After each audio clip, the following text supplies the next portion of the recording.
Kita masuk ke bab yang keempat dari kitab Hada'iq, judulnya Mukhalafatun Nafs. Secara harfiah, mukhalafah berarti menyelisihi, berbeda, atau kalau bahasa yang lebih kasarnya melawan. Ya, itu disebut mukhalafah dari kata khalafa, ya. Khalafa yukhalifu mukhalafah, menyelisihi. Jam segini enaknya tidur atau ngaji, Pak, kata si nafs. Tapi kalau si ruh maunya apa? Ngaji. Karena ruhnya sudah mulai bercahaya, maka bapak saudara yang melakukan Allah tahan duduk di masjid. Alhamdulillah Rabbil Alamin. Jam 3, jam 4 itu senangnya tidur atau di atas sajadah? Tidur juga, ya? Sepakat semua, ya? Berarti punya nafsu emang. Apa beda nafsu dengan nafsu? Nafsu dalam bahasa Indonesia identik dengan yang buruk. Adapun dalam bahasa Arab, nafs itu lebih umum. Maka ada 7 tingkatan nafs yang masyhur. Sebenarnya tingkatannya sudah ada tambahannya jadi 10. Tapi yang masyhur apa yang pertama? An-nafs al-ammarah bisu. Nafs jiwa ammarah. Ammarah itu bukan amarah. Apa arti ammarah? Mubalaghah dari kata amir, yang memerintah. Maka ammarah yang banyak memerintah, yang banyak menyuruh kepada bisu, kepada keburukan. Al-Imam Abu Bakar Ar-Razi mengatakan, apa aja yang dia suruh? Pertama, asyahwah, mengikuti nafsu rendah. Yang kedua, ghadab, nah yang suka marah-marah, marah ke pasangan, marah ke anak, marah ke tetangga, marah ke satpam, marah ke siapa lagi. Tapi sekarang orang tiba-tiba marah aja, ya. Lampu merah rusak, yang dia marahin presiden. Nggak nyambung, Pak. Ya itu mau urusan lain lagi kan. Ada masalah apa yang dia salahin, ya nggak nyambung. Jadi hari ini tuh yang penting marah aja. Wal kibr, sombong. Nah, kalau ada perasaan nih merasa lebih dikit aja dengan amal kita, berarti kita nafsu ammarah. Jadi nafsu ammarah itu bukan berarti orangnya maksiat terus, enggak. Mungkin dia sholat, tapi dalam batinnya itu ada perasaan sombong, suka marah. Kalau dia seorang ustadz, maka majelis mimbar suci jadi nggak suci sama dia. Kenapa? Di mimbar dia menghardik orang. Ciri-cirinya. Dan kita menyaksikan beberapa tahun, di tahun-tahun politik itu mimbar jadi ajang marah-marah nggak? Ya, berarti udah sadar nih. Kalau nggak belum sadar-sadar juga tuh, Pak. Wal hasad, iri dengki. Ciri-ciri orang iri itu, iri dengki apa? Tidak pernah senang dengan kesenangan orang, begitu aja. Sebabnya satu hal, berburuk sangka kepada Allah, mengira bahwa rezeki kita diambil sama orang. Itu hasad. Orang hasad itu kalau diam nggak masalah, tapi kalau dia sudah beraktivitas, maka dia menjadi hasud. Apa arti hasud? Suka menghasut orang. Itu menjadi bahasa Indonesia kan? Ya. Kalau orang hasud ini kok cuma sebatas komplek, yang rusak satu komplek. Kalau skalanya masjid, rusak satu masjid. Kalau skalanya kota, rusak satu kota. Tapi kalau skalanya provinsi, negara, maka rusak satu negara. Jadi yang bikin krisuh di negeri ini kacau itu orang-orang hasud, bawa jubah agama, bawa jubah politik, bawa kepentingan masyarakat atas nama umat, atas nama bangsa, negara, tapi kemudian di dalamnya ternyata ada hasad. Nah, hati-hati nih ya. Ini yang paling repot tuh mengenalinya. Kalau dia bawa agama, Pak, itu susah sekali mengenalinya, karena pakai ayat. Dibilang hasad, loh kok ada ayatnya, kok pakai dalil. Wal bukhul, kebakhilan. Jadi bakhil itu bahasa Indonesia, diambil dari bahasa Arab. Orang bakhil itu kok bisa jadi bakhil? Karena dia beranggapan yang dia dapat itu miliknya. Ini, kita kalau usaha, semua yang kita dapat milik kita semua enggak? Maka wajib dikeluarkan 2,5%. Wajib itu, Pak. Itu wajibnya, sunatnya belum lagi. Kalau kita tidak keluarkan, maka dia akan keluar dengan cara yang lain. Kadang lewat sakit, kadang anak kita jatuh, pasti dia keluar. Itu cara Allah sudah. Ya. Gula masuk ke dalam badan, yang ngolah siapa? Pankreas kan? Dia mesti dikeluarin. Keringat sama dia mesti dikeluarin. Gak keluar, maka yang kena nanti yang lain. Yang penting dia ada aja. Itu cara tubuh kita menyesuaikan diri. Itu baru tubuh yang zahir. Baru tubuh yang zahir, Pak. Apalagi rohani ini. Wal hirs, ya, keinginan atau obsesi yang tinggi. Waria, ujungnya ria. Nah, ini ciri-ciri orang punya an-nafs al-ammarah. Kalau itu ada pada kita, pastikan, oh saya berarti baru nafs al-ammarah, suka marah-marah. Nggak usah tinggi-tinggi, Pak, berarti kita di bawah aja deh gitu. Nafs yang kedua, ini yang sering kita sebutkan, Allah bersumpah dengan nama ini, ya. La uqsimu bin nafsil lawwamah. Aku bersumpah, ya, tidaklah, ya, kata Allah, aku bersumpah dengan jiwa yang suka mencela.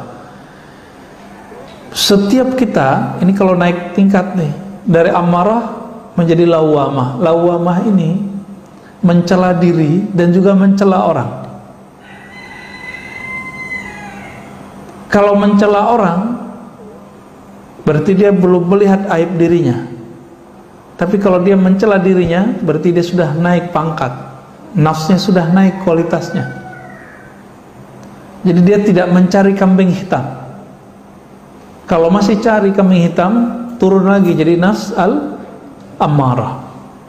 Nah, nafs lawamah ini sudah mulai menyesali dirinya sendiri. Ternyata salah satu karakter jiwa kita, hatta nanti kalau masuk surga, itu bapak itu semua akan nyesel. Jadi surga, neraka itu negeri semua orang menyesal. Masuk surga aja nyesel, Pak. Kok dulu lama main YouTube tapi kok nggak lama berzikir? Kok dulu suka jalan-jalan tapi tidak suka bersedekah? Kok dulu begitu semua. Bahkan para wali-wali Allah itu menyesal karena kurang ma'rifatnya kepada Allah. Apalagi kita. Kalau dia sudah bisa tidak menyalahkan orang lain, dia mulai menyalahkan dirinya. Ini coba lihat, kita kalau satu tim kerja, terus ada masalah, kita nyalain orang apa nyalain diri? Kalau masih nyalain orang, mesti nafsul amarah. Tapi kalau sudah menyalahkan diri, lalu kita perbaiki, langsung dia naik menjadi an-nafs al-mulhamah. Jiwa yang dapat inspirasi. Tapi inspirasi itu dua. Fa'alhamaha fujuraha wa taqwaha. Allah itu memberikan bisikan kepada manusia, silakan dia memilih. Ada yang baik, ada yang buruk. Itu pilihan kita. Pilihan inilah yang dipertanggungjawabkan nanti di akhirat. Tidak Allah cuma kirim sinyal, Silakan kita pilih. Jika kita memilih kebaikan lalu menahan diri dari keburukan, dicobain istiqomah, istiqomah, istiqomah. Biasanya 40 hari istiqomah, orang bisa langsung naik ke an-nafs al-mutmainnah. Apa arti mutmainnah? Jiwa yang sudah stabil, nggak labil lagi. Jadi kalau yang mulhamah ini, karakter mulhamah apa? Tidak bisa mandiri dalam kebaikan. Jadi kalau dia di komunitas orang-orang yang jahat, dia jadi jahat. Di komunitas orang baik, dia jadi sangat baik. Itu mulhamah.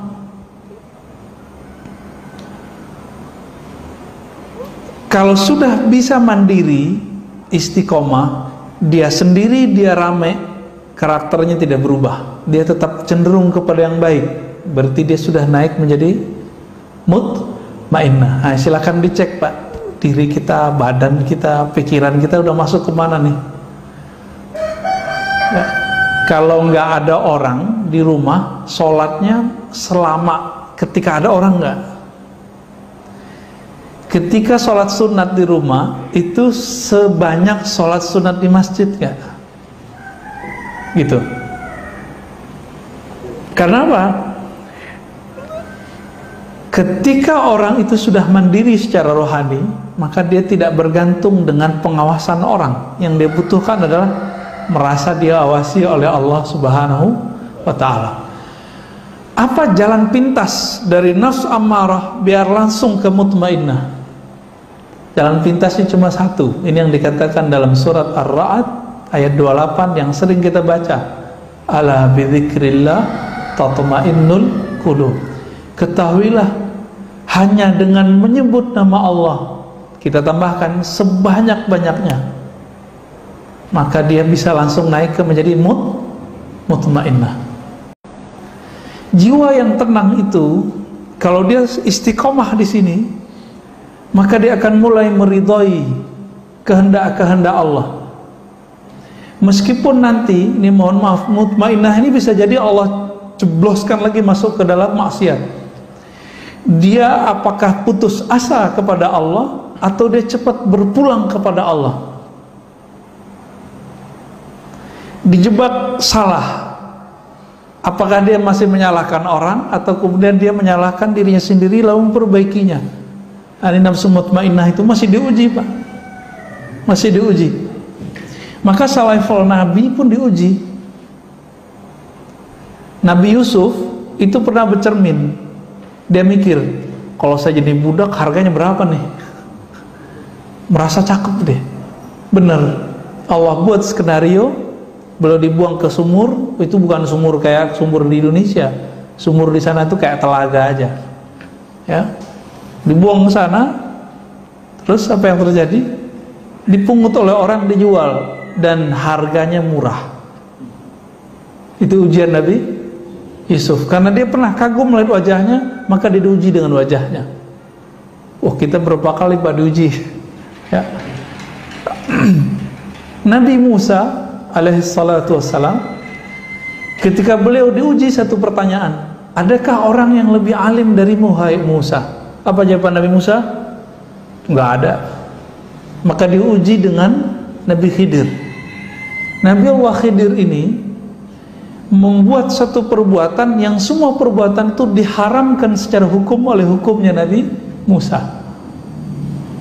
Itu ujian paling berat Nabi Musa.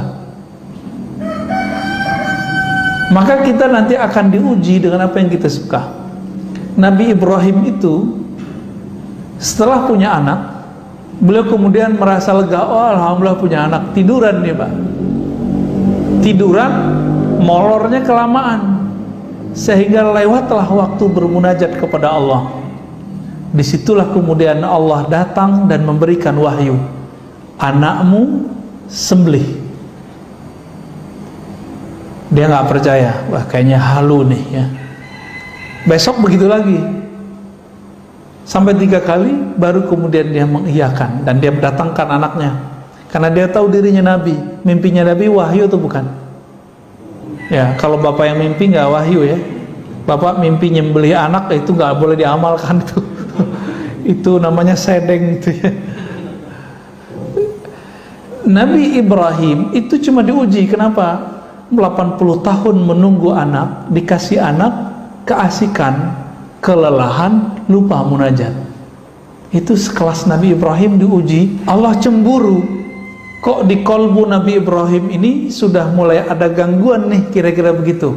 Tapi seorang Nabi sebenarnya tidak akan terganggu. Allah uji saja. Diuji dengan apa? Anaknya suruh ambil, disembelih.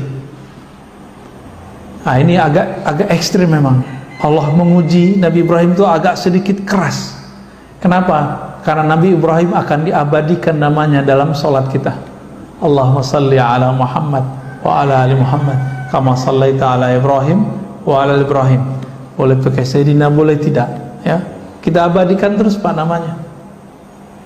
Maka tidak pantas seorang Nabi Ibrahim yang selalu disolawatkan, yang disebut namanya dalam salawat Nabi Muhammad SAW, lalu beliau lupa kepada Allah dan terganggu oleh anaknya. Anaknya Nabi bukan? Ternyata anaknya Nabi. Semua anaknya Nabi Ibrahim itu Nabi. Saya pernah cerita di beberapa tempat, atau baru satu tempat ya. Nabi Ibrahim itu kan yang kita tahu istrinya cuma dua, Siti Sarah, Siti Hajar. Siti Sarah itu dari kampungnya, Siti Hajar dari Mesir. Padahal ada yang ketiga, namanya Siti Konturah. Ini disebutkan dalam Tarikh Tabari, sejarah yang ditulis oleh Imam Tabari, pengarang tafsir. Dalam beberapa teks disebutkan Qaturah. Nah, kalau dalam bahasa Arab namanya Konturah. Anaknya ada 6. Ada namanya Madian, maka jadi kota Madian kan di Yaman. Ada Medan, saya nggak tahu apakah itu Medannya Sumatera Utara. Cocok logi Pak, takutnya cocok logi. Namun ulama sejarah sepakat bahwa 6 anaknya ini menyebar bukan di Timur Tengah saja, tapi menyebar ke India dan Timur India. Negeri kita disebut dengan Timur India. Oleh orang Belanda dulu disebut dengan Hindia Timur, benar nggak?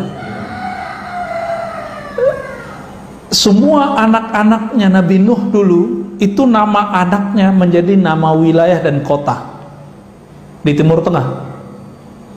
Begitu juga semua nama anak-anak Nabi Ibrahim yang 6 itu hampir semuanya menjadi nama kota. Jadi saya bukan cocok logi ya, itu benar bahwa ada keturunan Nabi Ibrahim yang sampai ke negeri kita. Maka negeri kita ada yang disebut Medan, Maidan bahasa Arabnya. Di Arab sana juga ada Al-Maidan. Ya barangkali beliau hijrah, kan orang dulu berjalan kemana-mana. Maka ini besar kemungkinan memang itu namanya Sayyidah atau Siti Konturah. Itu melahirkan Bani Jawi, jika benar ungkapan ini ya. Jadi kita beruntung juga Pak, tapi hidungnya pesek-pesek ya. Ya emang begitu. Udah iklimnya kali, wallahu a'lam. Dan yang paling mengejutkan, saya udah sering menyebutkan, zuriat Nabi terbanyak sekarang itu di negeri kita. Keturunan Rasulullah paling banyak sekarang di negeri kita, baik keturunan Hasan ataupun keturunan Husain. Yang rapih pembukuannya itu keturunan Husain. Ada di jalan apa nih? Jalan besar depan ini apa namanya? Cimatubang. Itu ada Robitoh Alawiyah. Itu Husain, Pak. Nggak mesti Syiah loh ya. Itu kalau ada orang ngaku Habib, harus keluar suratnya dari sono bahwa dia benar nasabnya kepada Rasulullah dengan jalur Husain. Tapi kalau jalur Hasan banyak yang tidak tertulis, karena Sayyidina Hasan punya anak banyak sekali. Ya. Di Sumatera Barat dulu ada gelarnya Siti Nurbaya, itu kan gelar untuk keturunan Rasulullah Pak di sana. Siti. Di Makassar ada Andi. Di kita di sini di Pulau Jawa ada Raden, ya, Ajengan, apalagi Gus. Maka jangan sembarangan Pak ngasih nama gelar Gus, ya. Gus itu keturunan kiai, kebanyakan kiai di Jawa itu campuran nikah dengan zuriat Rasulullah Sallallahu Alaihi Wasallam. Jadi jangan sembarangan ngasih nama Gus. Walaupun saya punya 1000 pesantren, saya nggak punya hak, Pak. Kalau bapak saya, mbah saya bukan kiai. Sama. Walaupun jenggot saya panjang, sorban saya tebal, pakai gamis kemana-mana, tidak akan berhak dipanggil Habib. Tapi jangan sedih dulu. Habib itu kan dua. Ada Habib jisim jasmani nasab, ada Habib ruhani. Siapa Habib rohani? Orang-orang yang mewarisi ma'rifatullah yang ada di qalbu Nabi. Nah, itu yang asli, Pak. Mereka ini nanti yang menjadi keluarga Nabi yang sebenar-benarnya. Nanti para habaib akan kaget-kaget tuh kalau Bapak ini sebagian dari mereka, bagian dari orang-orang yang mewarisi ma'rifatullah di qalbunya. Itu para habaib nanti bingung. Loh, hidungnya pesek-pesek begini kok bisa jadi pengikut Rasulullah? Kok bisa bersama Rasulullah Sallallahu Alaihi Wasallam? Ya, jadi para habaib sendiri PR-nya sama dengan kita, harus menemukan dirinya. Apakah dirinya pewaris ilmu itu seiringan tuh nasab jasadnya dengan nasab rohaninya? Ya. Nah, kembali ke mukhalafatun nafs. Ya. Jiwa yang sudah mutmainnah itu karakternya adalah punya latihan zikir yang sudah istiqomah. Lalu kemudian dia masuk ke bab pemikiran, dia mulai meridhoi takdir Allah karena dia sudah mulai tenang. Maka saya sering nanya, ini corona kehendak Allah bukan? Atau kehendak Wuhan? Atau kehendak konspirasi? Ya, mau konspirasi kek, mau konsispasi kek, ya. Tapi ini terjadi biiznillah bukan? Biiznillah. Ridho enggak? Ridho atau tidak? Ridho.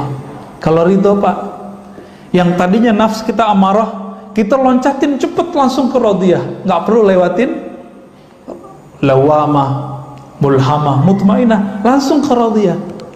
Maka radiyah itulah awal dari ma'rifat rohani. Sedangkan sampai ke mutmainah itu rajinnya jiwa kita berlatih.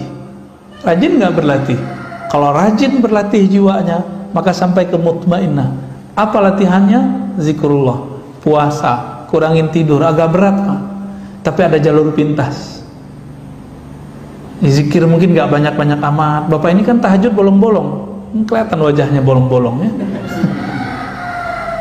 Tapi subuh yang penting, weekend jangan ketinggalan, ya. Terus gimana? Ambil jalur pintas, jalur ma'rifatullah. Yang pertama yang harus kita lakukan adalah ridho dengan kehendak Allah. Udah ridho nih, serius, ntar kejadian apa aja sama kita, jangan kemudian nyalahin siapa-siapa. Ini ada ustadz, ada tetangga, ada siapa, tokoh kena COVID, dikait-kaitkan dengan, oh itu dia munafik tuh, kena COVID. Loh, guru-guru kita hafiz Quran di Jawa, wali-wali Allah kena COVID, Pak. Kalau hafiz Quran yang sudah bertahun-tahun ngajar ini gak wali, terus dia apa dong? Meninggal kena COVID. Jangan berprasangka, biasa aja, ya. Emang COVID nanya dulu, kamu waliullah bukan? Kamu beriman apa munafik? Kan gak nanya dia. COVID datang aja kan. Alhamdulillah kita sudah menemukan polanya, maka masjid kita bisa ramai lagi. Alhamdulillahirabbil alamin. Kalau nggak kita sedih, Pak, ya. Masjid ini persepsinya kalau sudah konstan, saya ridho dengan semua kehendak Allah. Allah pun nanti akan meridhoi kita. Nah, ini yang dikatakan dalam hadis qudsi, ana 'inda dhanni 'abdi. Aku berdasarkan persangkaan hambaku. Jika hambaku meridhoi kehendakku, aku akan ridhoi kehendaknya. Kalau Allah sudah ridho sama kita, mohon maaf, meskipun kita pemaksiat, Allah kalau sudah ridho, Allah selamatkan, Pak. Itu kelebihannya, ya. Tidak pernah menyalahkan orang, tidak, apalagi menyalahkan Allah. Ini kan kesalahan kita kan suka menyalahkan Allah. Sering ngomong Allah nggak adil. Itu ulang lagi syahadatnya Pak. Jadi siapa saja antum mengatakan ya Allah tidak adil, Allah tidak adil, ini bahaya. Ini orang seperti ini mesti diulang syahadatnya. Karena dia menolak salah satu nama Allah, Al-Adlu ya. Allah kan adil, maha adil. Baik. Kita coba lihat bagaimana ulama dulu mencoba melatih jiwanya. Ini nggak kuat Pak. Saya nggak kuat ngikutin ini. Saya cerita aja ya. Imam Syarih Sakti 40 tahun menahan dirinya untuk tidak memakan atau mengkonsumsi sesuatu yang itu bersumber dari syahwatnya. 40 tahun Pak. Percaya karomah nggak? Percaya? Kalau ada orang zikirnya sudah istiqomah, tiba-tiba sejadahnya naik, percaya nggak? Percaya? Oke. Baru saya bacain Pak isinya. Kalau nggak percuma kita berceritain. Ya. Waruya rajulun jalisan fil hawa. Diperlihatkan satu waktu ada seseorang yang soleh, ketika dia berzikir sajadahnya naik. Jadi cerita sajadah naik bukan cerita 1001 malam doang. Aladin itu emang ada Pak kejadiannya, cuma bukan pakai om jin ya. Faqila lahu bimanilta hadza, wahai tuan yang soleh, dengan amalan apa engkau bisa mendapatkan derajat sehingga kalau zikir badanmu langsung naik? Apa jawaban beliau? Taraktul hawa fakhara lil hawa. Mirip ya, taraktul hawa, aku tinggalkan keinginan hawa nafsu, hawa. Fasakhara lil hawa, lalu Allah kemudian menundukkan hawa. Hawa itu udara, bisa melambung kayak avatar. Avatar Eng-nya. Jadi ibadah paling tinggi apa? Bukan banyak sholat Pak. Apa ibadah paling tinggi? Zikir enggak juga. Ibadah paling tinggi melawan hawa nafsu. Itu ibadah paling tinggi. Kalau sudah sanggup sampai ke sana, maka ruhnya kemudian merdeka. Jadi bagaimana cara memerdekakan ruh? Lawan hawa nafsu kita. Itu ibadah badan, ibadah jiwa. Tapi ada ibadah lain, yaitu ibadah ruh. Kalau ruh, ibadah tertingginya apa? Bermakrifat kepada Allah, mengenal Allah Subhanahu wa ta'ala. Itulah sebabnya kenapa orang ngaji satu bab ilmu itu lebih afdol daripada sholat 1000 rakaat. Karena bisa jadi yang sholat 1000 rakaat tidak mengenal Allah, sedangkan yang ngaji cuma satu bab membuat dia mengenal Allah. Ini nanti syuruk nih. Antum yang belum paham juga pasti sholat syuruk duluan, nggak mau dengerin ngaji, tinggalin aja. Nanti coba kita lihat aja Pak. Udah jelas ini lebih afdol dari 1000 rakaat, masih kejar 2 rakaat syuruk. Katanya Ustadz itu haji dan umrah sempurna. Lah itu kan hadis nggak sahih. Yang sahih kan ini. Itu hadis paling tinggi cuma hasan li ghairihi, nggak sampai Pak sahih. Tapi kita doyan, kita ini mohon maaf terobsesi mengejar pahala. Lupa bahwa pahala tertinggi itu ada di ruh. Ruh kita karakternya cuma satu aja, dia suka mencari ilmu. Bapak kalau nggak ada ruhnya bercahaya ini nggak akan berani duduk lama di masjid, pasti takut corona.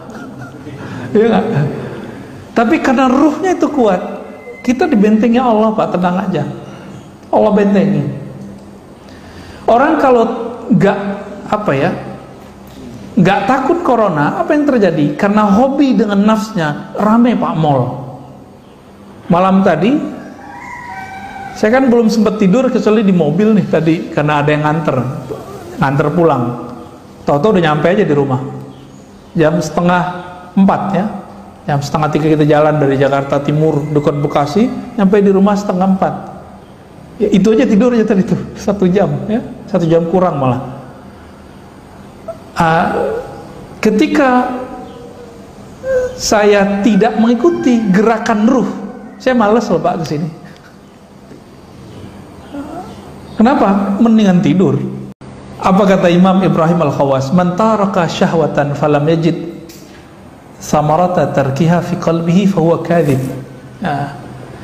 Orang yang mencoba meninggalkan salah satu kehendak nafsunya tapi tidak ada efek rasa manis di dalam jiwanya, berarti dia masih belum sungguh-sungguh.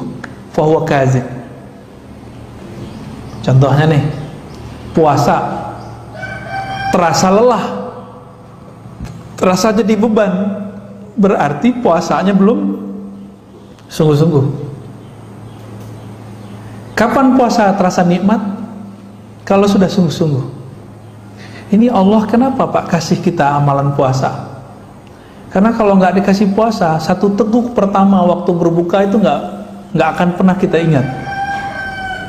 Jadi supaya kita menghargai 1 teguk itu, Allah suruh kita berpuasa dari terbit fajar sampai terbenam matahari. Maka orang-orang yang sering menahan kehendak nafsnya, jiwanya itu, dia akan menikmati hidup di dunia meskipun dapatnya sedikit. Tapi orang yang mengikuti, menuruti semua keinginannya, mau dikasih berapa aja nggak akan puas. Ya.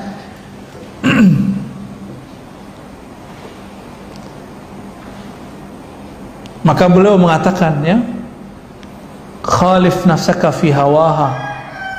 Maka berselisihlah dengan jiwamu sebagaimana dulu, ya, para nabi menyelisihi jiwanya.